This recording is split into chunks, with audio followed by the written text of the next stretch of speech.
We mean you no harm. We're just here to help. The first sequel to David Cronenberg's Scanners is superior to the original in certain ways, but inferior in most ways. It stars David Hewlett, you know, the Canadian actor from the sci-fi horror film Cube, and hosts a fairly interesting plot that builds on the mythology nicely. Potentially, the film's biggest strength is that it has a memorable villain, played by Raul Trujillo, who actually rivals Michael Ironside's character from the first film.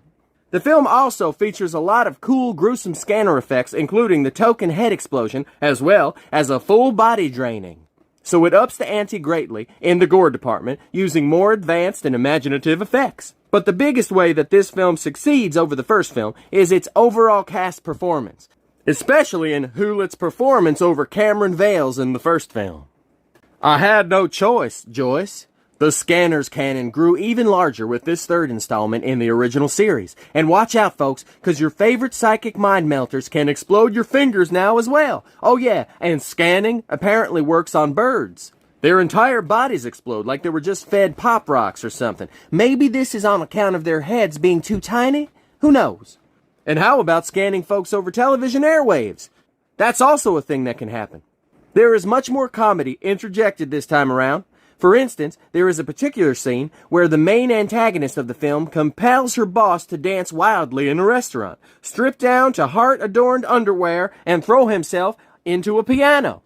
I actually enjoyed Scanners 3, The Takeover, more than the second one. Its ridiculous, over-the-top nature is irresistible. If you're into that sort of thing, you should really check it out. At its core, it's basically just a classic revenge film. Also, the actors and characters are better written and more interesting to look at. With the exception of the second film's lead villain, that is. There are, of course, multiple head explosions followed by quippy one-liners delivered by the lead female antagonist. It's like she becomes the leprechaun all of a sudden, once the kills start piling up.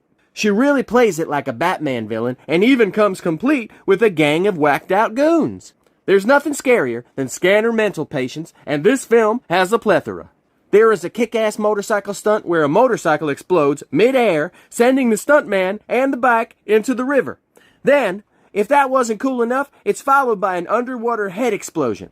The revolving door kill is also inventively gruesome. Man, this movie's got a lot of great stuff. I mean, come on, you gotta check it out. Let's do this. People, come on, let's do this.